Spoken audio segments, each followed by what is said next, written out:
Bukan. Timbangan amal kita berat atau ringan. Oleh karenanya hati-hati dalam menjalani kehidupan di muka bumi kita.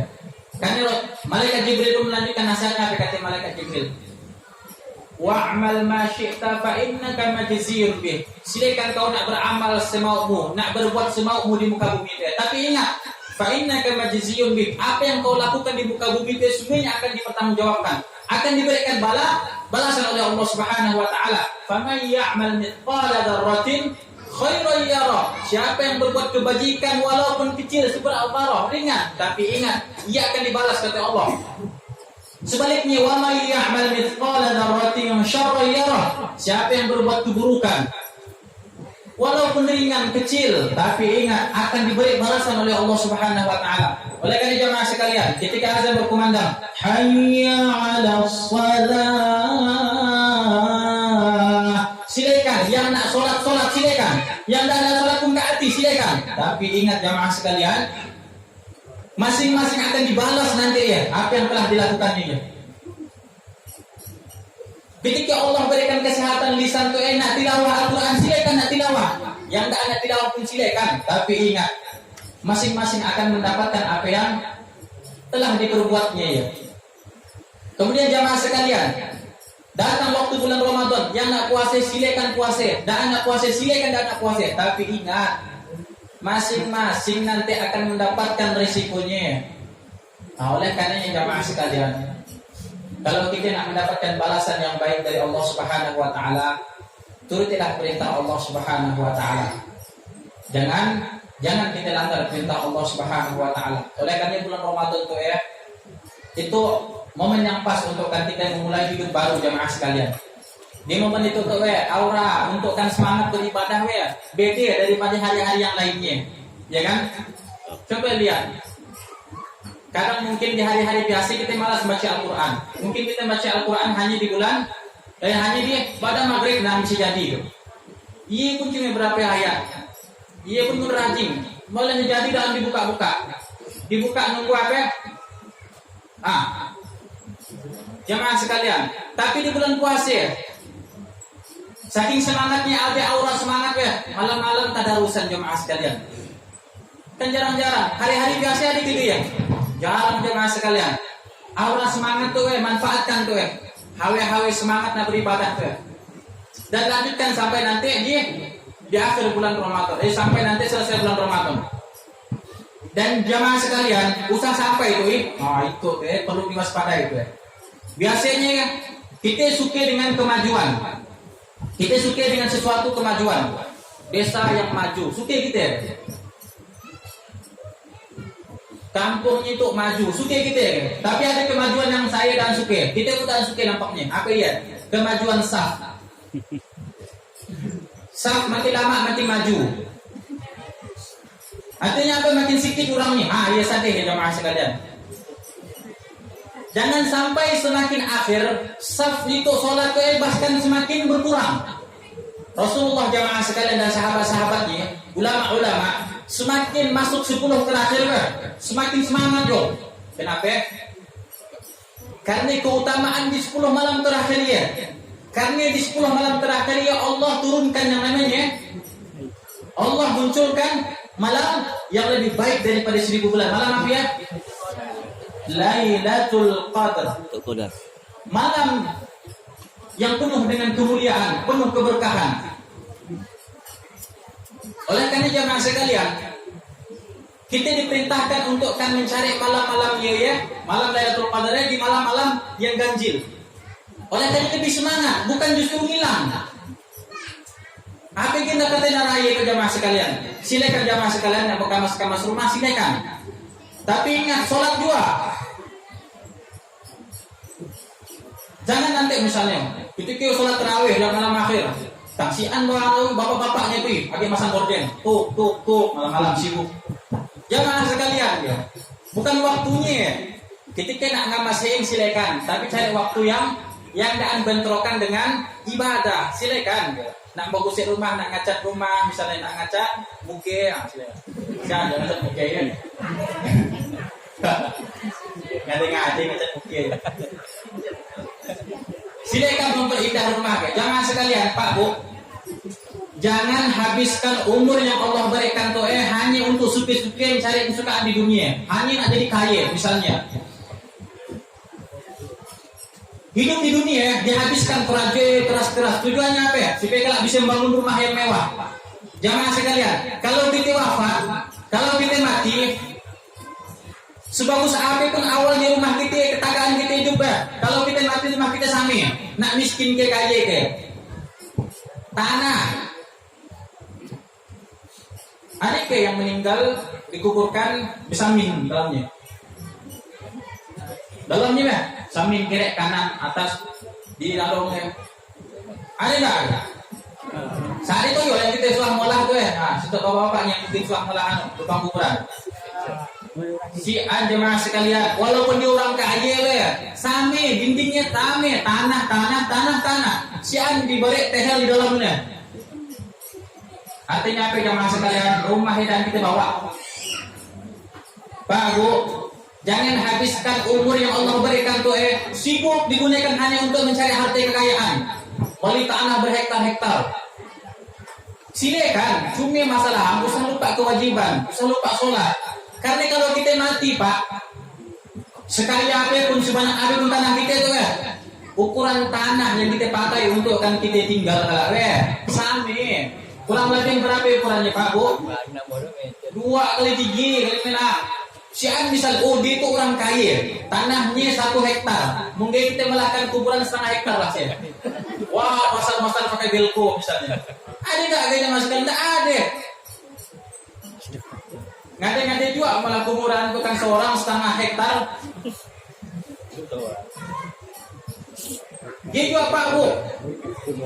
Ngabiskan umur hanya untuk kan bangun supaya megah rumah tuh diberi manik-manik, diberi potong tirai, diberi gorden, diberi AC. Kalau kita wafat, ada enggak yang melihat ada kuburan diberi AC di dalam? Kipas angin diberi gorden. Supaya apa? Kalau menampung kepanasan bisa lah hidupkan kipas angin dengan AC. Enggak ada yang mas sekalian, itu informasi penting tuh. Kain kafan Pak Bu sian kocekannya. Ya kan? Ada enggak yang sudah ngafankan mayat diberi kocekan di samping? Sian Pak Bu. Artinya apa? Kalau kita mati, enggak ada yang kita bawa jamaah sekalian. Idza matal insan inqata'a anhu 'amaluh. Kalau manusia mati wafat, terputuslah seluruh amalnya kecuali 3 perkara yang akan ikut nanti. Apa ya? Illa min shadaqatin jariyah. Kalau dia pernah punya rezeki, rezekinya disedekahkannya dengan di tempat-tempat yang memang di amal-amal yang memang dinilai sebagai sedekah jariyah. Iyalah nanti yang akan dibawa ketika dia wafat. Oleh karena kalau kita saat itu punya rezeki, supaya rezeki nanti ikut kepada kita jadi amal, gunakan rezeki untuk disedekahkan. Kepada apa ya? Kepada amal-amal yang nanti akan terus mengalir untuk kita nanti pahalanya. Ilmin yuntafa'u bih. Kalau dia masih hidupnya dia punya ilmu agama. Ilmunya itu diberikannya, disebarkannya, diajarkannya. Contoh, bagaimana cara membaca Al-Fatihah yang baik dan benar, bagaimana cara wudu yang benar, bagaimana cara salat yang benar. Selama orang yang diajarinya mengamalkan ilmu yang diajarkannya, kalau dia wafat ya Pak Bu, dia akan tetap dapat pahalanya ya. Apa ya kalau dia itu muridnya ya, punya murid agak banyak, dapat pahala lagi semakin banyak jamaah sekalian. Makanya kalau kita punya ilmu jangan pelit dengan ilmu kita. Tapi kalau tidak punya ilmu jangan ngaku-ngaku berilmu. Aku berilmu ya. Misi ceramah, misi anak juga. Yang diomongkan ngelantur. Tidak ada dalilnya, tidak ada sumbernya. Tidak ada ilmunya, hanya modal semangat. Hati-hati juga jamaah sekalian. Kemudian bapak-bapak dan ibu-ibu sekalian, yang terakhir adalah awaladin sholihin yad'ulah. Kalau kita semasih hidup punya anak itu jadi anak yang soleh dan soleha. Kalau kita wafat, itulah yang nanti akan berikan transfer pahala ibu. Yang akan transfer pahala itu ke bapak-bapak dan ibu-ibu. Anak-anak yang soleh Tapi jamaah sekalian, nak jadikan anak-anak yang soleh dan soleha itu bukannya gampang. Di zaman seperti itu tantangannya sangatlah besar. Ditambah lagi wifi terbatas di mana-mana, handphone tuh semakin canggih.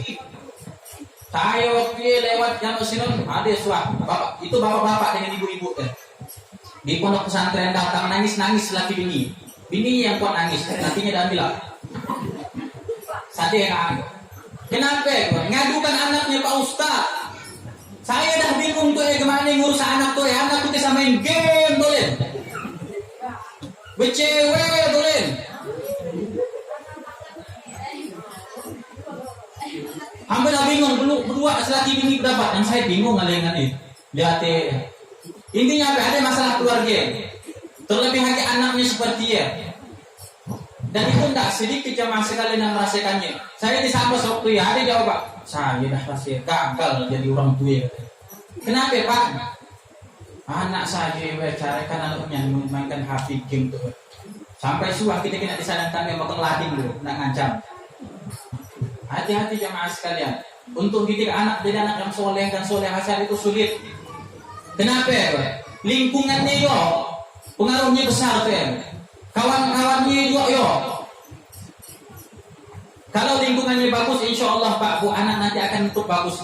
Kalau misalnya kawan-kawan itu rajin sholat 5 waktu, insya Allah Pak dia sholat 5 waktu juga. Tapi kalau kawan-kawannya suka main game, awalnya dia suka sholat 5 waktu, yang kawannya main game, ngikut juga Pak Bu.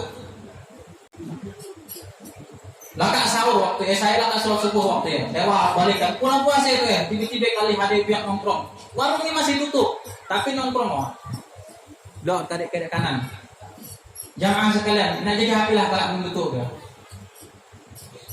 oleh karena jamaah sekalian nah itu juga bapak-bapak dan ibu sekalian kalau seandainya memang saat itu kita rasa sulit untuk mendidik anak menjadi anak yang soleh dan soleha ikhtiarlah kalau seandainya ada TPA masukkan ke TPA supaya apa dia diisi dengan ilmu agama juga kalau seandainya mungkin Pak Ustaz Pak Ayah Pak Ustaz boleh ikhtiar dengan cara apa silakan masukkan ke pondok pesantren misalnya dan di mana pun yang kita mampu nah saat itu misalnya pondok pesantren itu silakan kenapa Pak Bu ikhtiar Pak Ustaz tapi terjamin ke dia alim kelak jadi orang soleha nah untuk jamin siapa yang bisa menjamin tuh yang penting nggak usaha dulu. Belum tentu siapa yang masuk pondok pesantren dia pasti soleha. Belum tentu. Cuma kebanyakan insya Allah kalau yang masuk pondok pesantren dia betul-betul niat nak ubah diri, betul-betul nak cari ilmu, insya Allah jadi. Tapi mendatang ke pondok pesantren hanya apa? Nak ngelakkan karena suruh bumi. Nak ngelakkan supaya daan karena suruh nuri. Supaya jangan ngantuk padi, kakak anak di sini nih. Bagus aku tinggal di sini, makan tidur. Ikuti acara yang gila denang. Yang penting hadir aja, ya itu gimana nak jadi jamaah sekalian. Niatnya tidak ada, niatnya salah. Niatnya bukan nak nuntut ilmu, tapi niatnya supaya jangan kena suruh orang tua bangun pagi-pagi nuri. Nyomor pakaian, nunggu nyomor padi, giling padi, ini. Akan tetapi paling tidak Pak Bu. Senakal-nakalnya anak di pondok pesantren ya, insya Allah sholat 5 waktunya terjaga ya. Yang telat ya karena siram Pak Bu.